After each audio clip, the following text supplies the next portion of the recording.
वसुदेवसुतं देवं कंसचाणूरमर्दनं देवकी परमानन्दं कृष्णौ वन्दे जगद्गुरुं श्रीकृष्णौ वन्दे जगद्गुरुं श्रीकृष्णौ वन्दे जगद्गुरुं. जय श्रीकृष्ण सर्वांना. मूकं करोति वाचालं पङ्गुं लङ्घयति गिरिं यत्कृपातमहं वन्दे परमानन्दमाधवम्.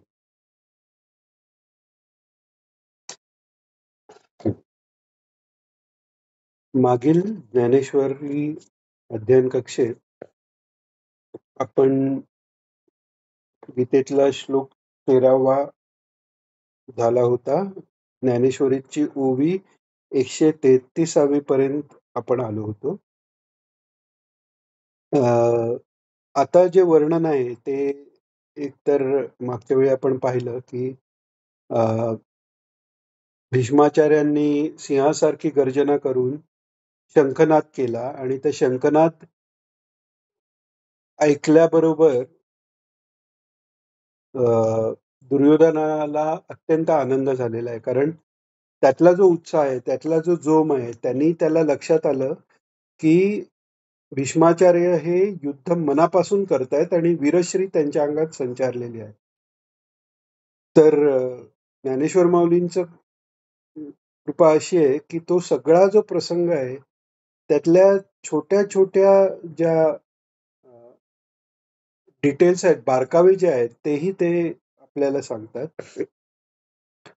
तर 133व्या ओवीमध्ये त्यांनी सांगितलं, "आवेशे भुजात रहाटिती, विसणले विसणेले हाका देती, जेथ महामद भद्र जाती आवर्तिना." इथपर्यंत आपलं झालं होतं. याचा अर्थही आपण पाहिला होता, की योद्धे इकडे-तिकडे वीरश्रीने दंड थोपटू लागले. म्हणजे सगळ्यांनाच तो उत्साह आहे, आता मी पुढे जाऊन कसं दुसऱ्याला नेस्तनाबूत करतोय.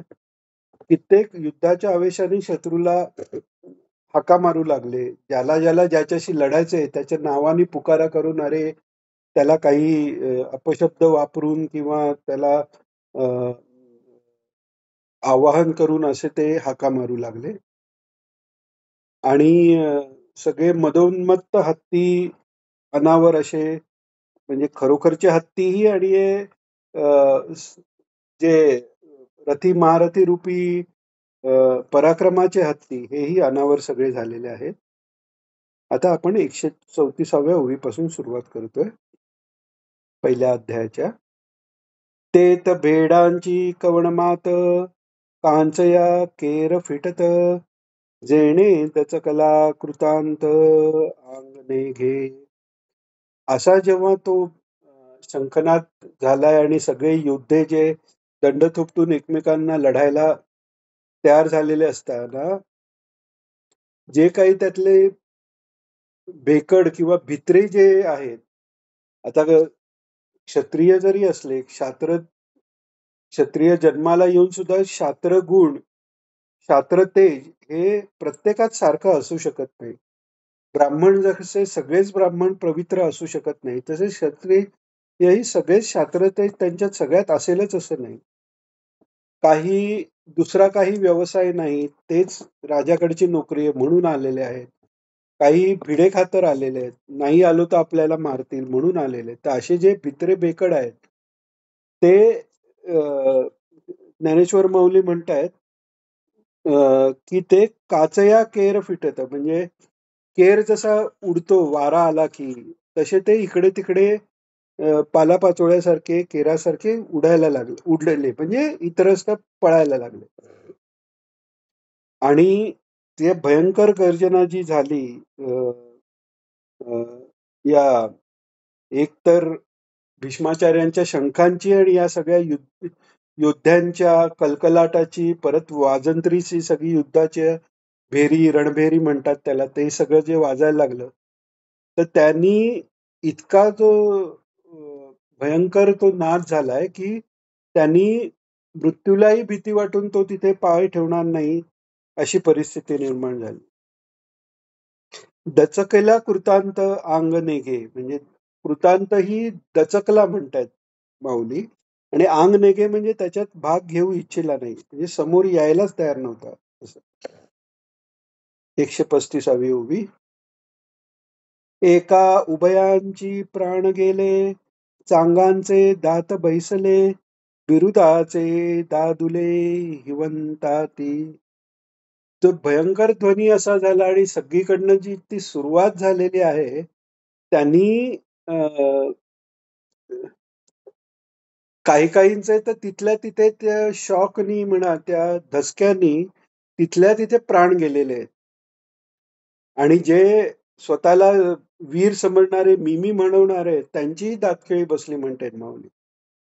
आणि जे इतर वेळी मी अजिंक्य आहे, कसं आहे, की डबक्यात बेडूकही स्वतःला राजा समजतो. तसेच छोटे-छोटे राज्यात एकमेकात लढायात काही जण विजयी झाले असतील, स्वतःला वीर मानणारे. ते जेव्हा या महायुद्धात येऊन एवढे श्रेष्ठ पराक्रमी आणि असा नाद बघून तेही भीतीने थरथर कापू लागले. आता 136वी ओवी. ऐसा अद्भुत तुरबंबाळ ऐकोनी ब्रह्मा व्याकुळ देव म्हणती प्रळय काळ ओढावला आजी. इतकं तो भयंकर ध्वनी इतका होता, की तो ऐकून ब्रह्मदेवही व्याकुळ झाले. त्यांनाही काही सुचेनासे झाले. आणि देवांनाही असं वाटलं, की प्रलय काळ आला की काय? इतकं ते भयंकर तेव्हाचा तो ध्वनी आणि सगळी वीरश्री संचारलेली पाहून कारण नुसती संख्या सगळ्या संख्येने सगळे असं म्हणतात महाभारत युद्धानंतर अ, क्षत्रिय फार म्हणजे अगदीच कमी राहिले. म्हणजे जसं अ, परशुरामांनी निःशस्त्रीय पृथ्वी केली, तसं एका प्रकारे भगवंतांनी मॅक्झिमम जे क्षत्रिय होते ते कुठेतरी राजसिक बरोबर तामसिक वृत्तीला जात असल्यामुळे भगवंतांनी पहिल्यांदा जरासंधाच्या निमित्ताने ते राक्षसी प्रवृत्तीचे क्षत्रिय संपवले.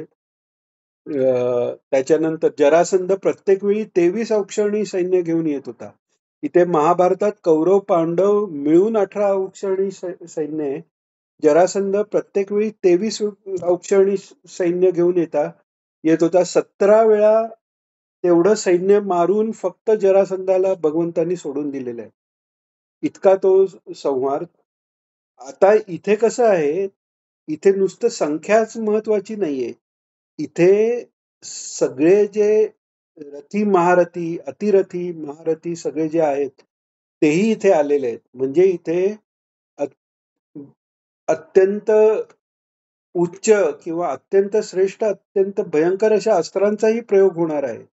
आणि त्या ह्याच्यात कोणी संयम न राहून ब्रह्मास्त्रासारख्या अस्त्रांचे जर प्रयोग सुरू केले, तर खरंच पृथ्वीचा नाशही होऊ शकला असता. त्यामुळे देवांनाही वाटायला लागलं, की आता प्रलय होतोय की काय? असं ते देव म्हणायला लागले.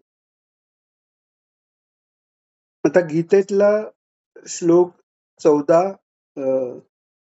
15, 16, 17 आणि 17, 18, 19 असे आपण एकत्र घेऊ आणि मग पुढे त्याच्या ओव्या घेऊ.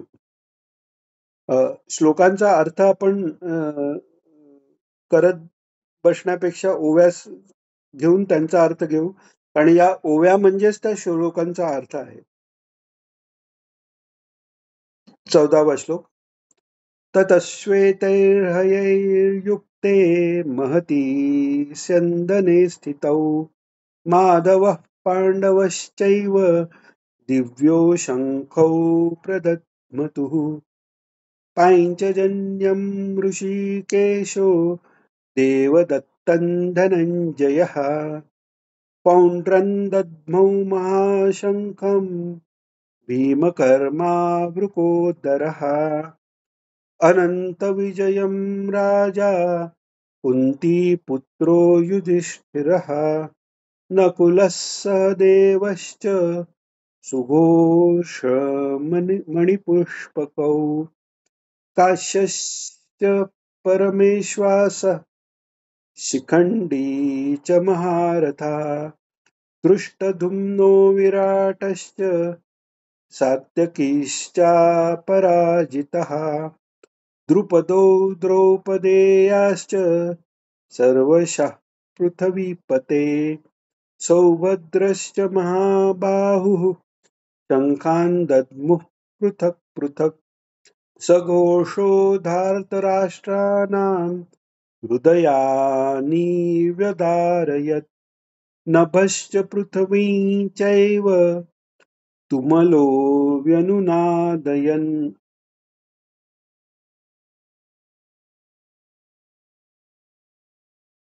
137वी ओवी ऐसी स्वर्गी मात देखोनी तो आकांत तव पांडव दळा आत वर्तले काही ऐसा कौरवांकडचा जो भीष्माचार्यांनी केलेला शंखनाद आणि बाकी सगळ्या भेरी, नौबत, डंके, ढोल, वाद्य, सगळी झांजा, तुताऱ्या यांचा जो आवाज आणि त्यांनी भय जे उत्पन्न झालंय स्वर्गलोकात अ, त्या तो आकांत सगळा जो झाला त्यावेळी आता पांडवांच्या सैन्यात काय झालंय ते आपण पाहू असं माऊली म्हणते. 138वी ओवी हो का निजसार विजयाचे की ते भांडार महातेजाचे जेथ गरुडिया जेथ गरुडाचिये जावळीचे कांतले चारी जे का निजसार विजयाचे म्हणजे विजयाचं जे सार आहे विजयाचं जे गाभा जो आहे किंवा की ते भांडार महातेजाचे म्हणजे महातेजाचं भांडार जे आहे आणि जेथे ज्याप्रमाणे गरुड वेगवान आहे त्याप्रमाणे वेगवान त्याच्या इतके वेगवान असे अश्व जिथे आहेत 4 अश्व आहेत.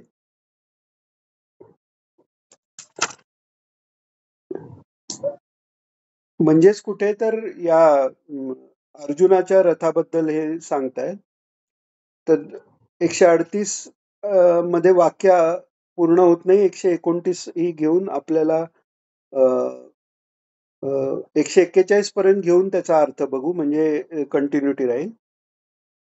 ऐसी हो का निजसार विजयाचे की ते भांडार महातेजाचे जेथ गरुडाचिये जावळीचे कांतले चारी का पाखांचा मेरू जैसा रहंवर मिरवतसे तैसा तेजे कोंदा टलिया दिशा जयाचेनी जेथ अश्ववाहक आपण वैकुंठीचा राणा जाण तया रथाचे गुण काय वर्णू ध्वजस्तंभावरी वानर तो मूर्तिमंत शंकर सारथी शारंगधर अर्जुनेसी म्हणजे एकीकडे ते भीष्माचार्य आहेत किंवा बाकी सगळे जण आहेत त्यांनी एवढा घोष केला वगैरे त्यांनी स्वर्गात देवही घाबरले पण इथे काय आहे या बाजूला काय आहे सांगताना तिकडे जे सामर्थ्य कौरवांच्या ठिकाणचं वर्णन करताना सगळ्या कौरव दळ सगळं आणि त्यातला भयंकर ध्वनी वगैरे याचं उत्तर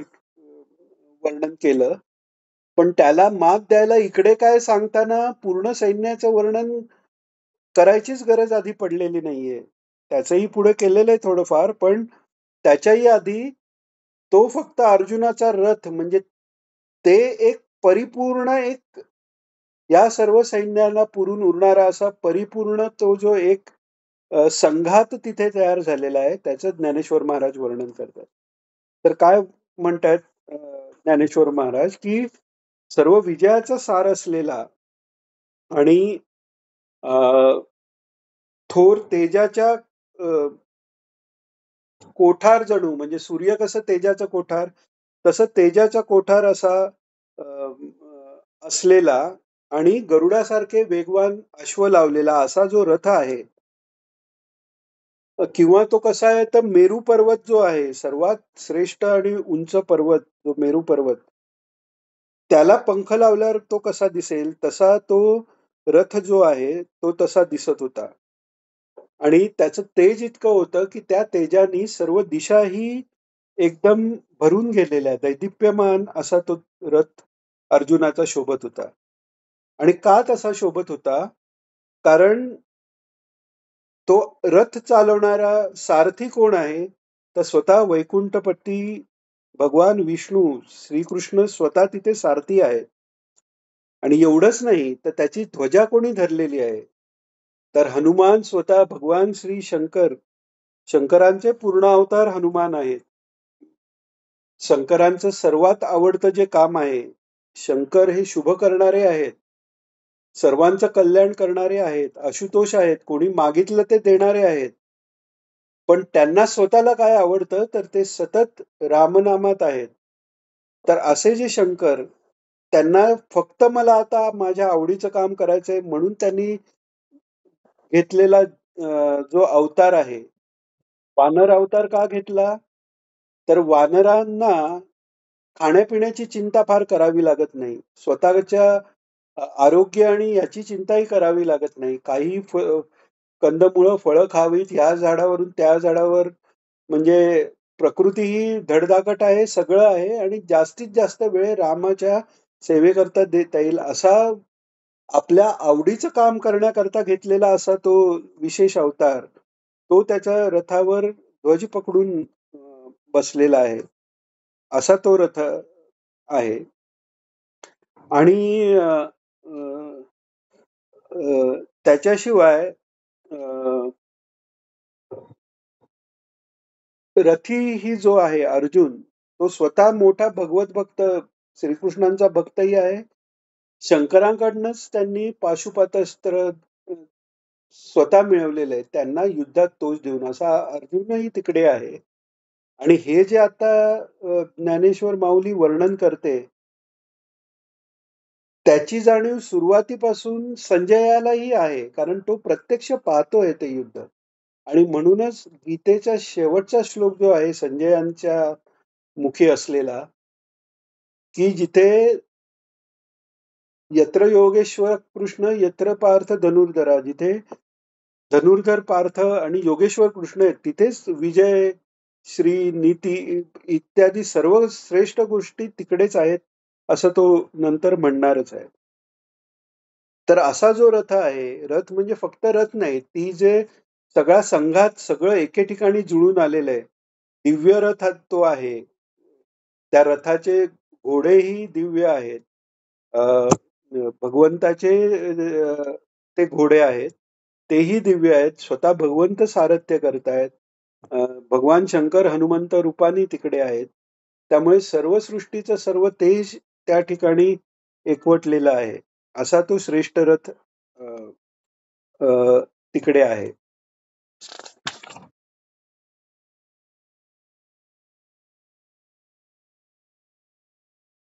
आता 142 142 पासून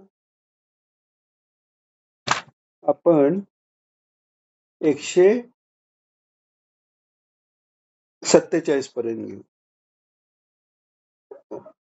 देखा नवल तया प्रभूचे अद्भुत प्रेम भक्ताचे जे सारथ्य पार्थाचे करीत असे. 142 एक वेगळा आधी घेऊ.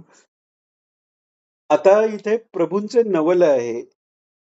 हे सगळं भयंकर युद्ध होत असतानाही माऊलींना तिथे भगवंताचे जे भक्त वात्सल्य दिसलेले आहे आणि माऊली आपल्याला सांगतात. भगवान कसे आहेत हे भगवान स्वतःच सांगू शकतात. त्यामुळे स्वतःच अवतार ज्ञानेश्वरांचा घेऊन त्यांनी हे आपल्याला सांगितलेलं आहे, की आपल्याला हे माहिती आहे महाभारतात कर्णाचं जे एक व्यक्तिमत्व आहे. त्या कर्णाला सूतपुत्र म्हटल्यावर, सारथी म्हटल्यावर त्याचा इतका अपमान होतो आहे आणि तो तो अपमानापासून वर नेणारा दुर्योधन त्यामुळे त्यांनी केलेल्या सगळ्या कुकर्मालाही स्वतः सूर्यपुत्र असून सुद्धा कर्ण तो सुतपुत्राचा अ, जो त्याच्यावर ठसा पडलेला आहे तो घालवण्यासाठी ज्यांनी मदत केली त्याच्यासाठी नुसतं आयुष्य नाही, आपले सगळी धर्म म्हणा, आपलं सगळं मॉरल किंवा नीतिमत्ता सोडून तो त्याला अ, सहाय्य करतोय. कडून त्याच्यातर्फे खंबीरपणे उभा राहतोय. भगवानही पुढे सांगणार आहेत, की संभावित जे आहेत त्यातल्या अपकीर्ती ही मरणापेक्षा अ, अ, अधिक आहे. तर स्वतःचा धर्म सोडून सुतांचं जे काम, सारथ्य, आपण आत्ताच्या भाषेत म्हणून ड्रायव्हरचं काम करतोय भगवान. तर हे भक्तवात्सल्य आहे. जी आई जी आहे, ते आपल्या पोराचं हगणं मुतणंही काढते. म्हणजे हगणं मुतणं काढणं हे भंग्याचं काम आहे. एकदम नीच ह्याचं काम आपण म्हणतो. पण तेही ते प्रेमाने करते आणि त्याच्यात तिला घाण वाटत नाही. ते जसं ते मुलाबद्दल वात्सल्य आहे, तेच वात्सल्य भगवंताचं आपल्या भक्ताबद्दल आहे. आणि सारथ्य करायची नुसत्या त्या जे भौतिक जो तिथे रथ दिसतो आहे, त्या रथाचं सारथ्य करायचं एवढंच नाही, तर अर्जुनाच्या मनाचंही सारथ्य करायचंय. जेव्हा तो भौतिक दिसणारा रथ भगवान नुसता चालवत नव्हते, तर अर्जुनाच्या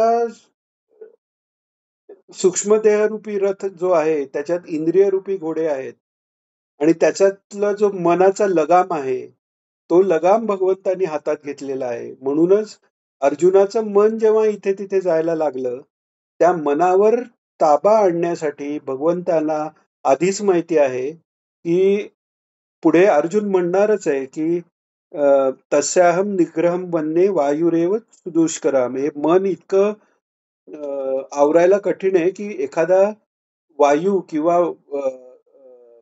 एखाद्या वादळातला जो वारा आहे, त्याला आवरणं जसं कठीण आहे, तसं मनाला कठीण आहे, आवरणं कठीण आहे. तर भक्तवात्सल्य हे आहे, की नुसता रथ नाही, मनुष्य या अ, अर्जुनाचा मनरूपी रथ पण सूक्ष्म देहरूपी रथ जेव्हा इथे-तिथे होईल आणि रथ इंद्रिय चालवणारा, मनाला इंद्रियाचा राजा म्हटलेलं आहे. पण भगवान हे ऋषिकेश आहेत. ऋषिक म्हणजे इंद्रिय. त्याच्यात मनही आलं. सर्वात श्रेष्ठ इंद्रिय हे मन आहे. पंच कर्मेंद्रिय, पंच ज्ञानेंद्रिय आणि मन हा सगळा 11 याचा संघात आहे. त्यांनी तो सूक्ष्म देह बनलाय. काही 11 म्हणतात, काही 14 म्हणतात. कारण मन, बुद्धी, अहंकार आणि चित्त असे त्याच्या स्थितीप्रमाणे त्या अंतःकरणात तत्वाचे 4 भाग धरले तर ते 14 धरतात. पण मन मुख्य आहे. तर त्या मनावर ताबा आला तर इंद्रियावरही ताबा येतो. त्या दृष्टीने अर्जुनाच्या इंद्रियांचे घोडे, अर्जुनाच्या मनाचा ताबा घेऊन श्रीकृष्ण चालवणार आहेत. या दृष्टीने योगक्षेमम वहाम्यहम याचा अर्थ आपण पुढे घेणारच आहोत. पण योगक्षेम, खरा योगक्षेम काय आहे? खायला मिळत नाही ते देणं आणि ते टिकवणं असं नाही. योग म्हणजे मिळवून देणं, क्षेम म्हणजे त्याचं रक्षण करणं. खरा योगक्षेम म्हणजे दैवी प्रकृती जी 16व्या अध्यायात भगवान सांगणार आहेत, ती आपल्या भक्ताला मिळवून देणं आणि ती त्याच्याकडे टिकवणं. आत्मप्रतीती त्याला मिळवून देणं, ती त्याच्याकडे टिकवणं, हा खरा योगक्षेम आहे. आणि तो योगक्षेम आपल्या भक्ताचा, अर्जुनाचा करण्याकरता अर्जुनाचा रथ भगवान चालवतायत आणि नुसते चालवतायत असं नाही.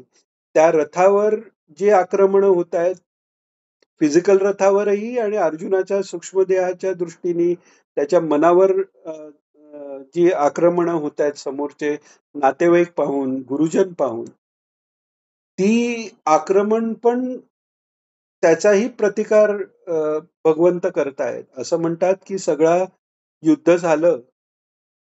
अ, नियमाप्रमाणे अ, सारथी आधी उतरतो आणि मग रथी उतरतो. पण इथे भगवान सांगतायत आधी तू उतर, त्या घोड्यांना सोड आणि मग भगवान खाली उतरतात आणि भगवान खाली उतरल्यावर तो रथ भस्म होऊन जातो. कारण त्या अर्जुनाच्या रथावर एवढी अस्त्र पडलेली आहेत, की तो आधीच भस्म होऊन गेला असता. पण आपल्या शक्तीनी भगवंतांनी ते आवरून धरलेले आहेत. तर अशा प्रकारे दोन्ही प्रकारे संरक्षण करण्याकरता म्हणून स्वतः भगवंत तिथे उभे राहिलेले आहेत. आणि एवढंच नाही, शंकर रूपाने विष्णू सहस्रनामात भगवान विष्णूंचं एक नाव शंकर हेही आलेलं आहे. शुभ करू जे शंख म्हणजे शुभ, शुभ करणारे ते शंकर आहेत. भगवान शंकर, भगवान विष्णू, हरिहर हे वेगळे नाहीयेत. एका मात्रेचा जो फरक आहे, हरी आणि हर, हा एका मात्रेचा फरक जो आहे, तो ते कार्य करण्याकरता घेतलेली वेगळी रूप आहेत. जसं ऑफिसमध्ये गेला, तर त्या ऑफिसमध्ये गेल्यावर त्याला मॅनेजिंग डायरेक्टर म्हणतात, घरी आल्यावर तो कोणाचा तरी वडील, बाबा असतो.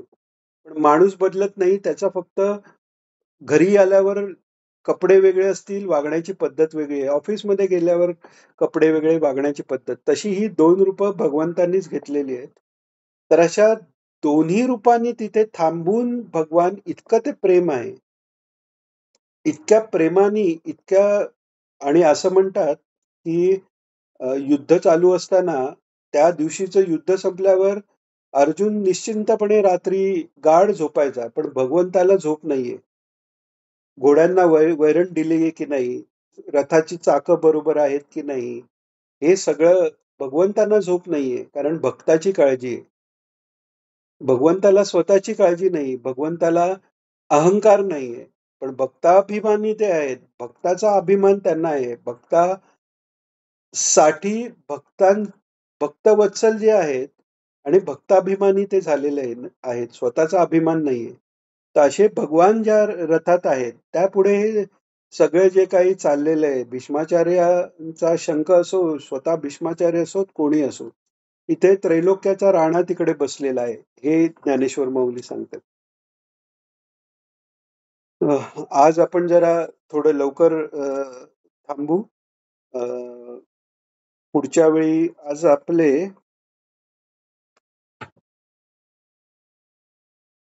अ,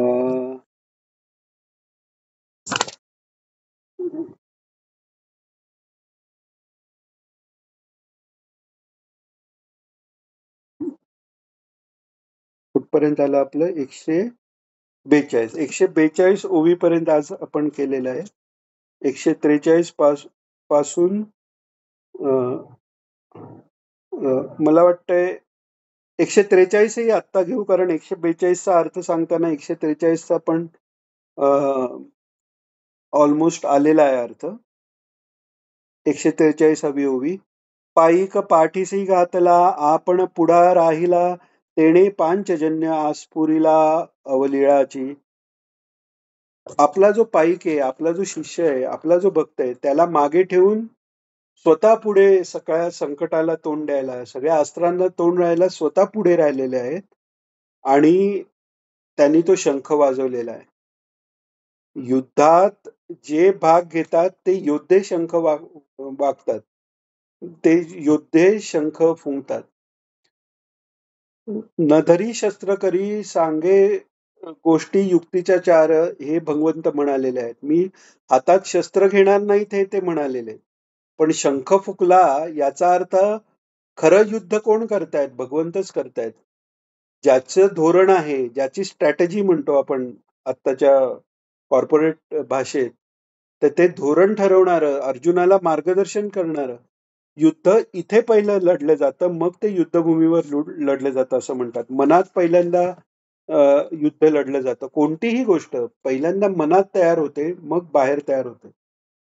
तसं भगवंताच्या विचारांप्रमाणे हे युद्ध झालेलं आहे आणि ते विचारांप्रमाणे करणारा कोण आहे? तर तो अर्जुन आहे. निमित्त मात्रम भवसव्यसाची हे फक्त अर्जुनाला भगवंत सांगतायत. बाकी कोणाला काही सांगत नाहीत. अर्जुनाला गीता का सांगितली?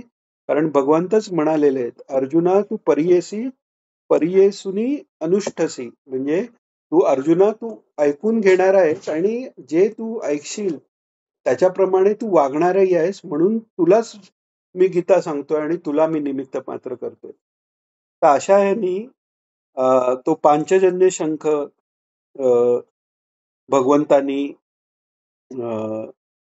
वाजवलाय. आस्फुरीला म्हणतात. म्हणजे ते स्फुरण एवढं दिव्य ते स्फुरण आहे पांचजन्य. तर तो त्या पांचजन्याच्या आवाजाने सगळीकडे महाघोष झालेला आहे.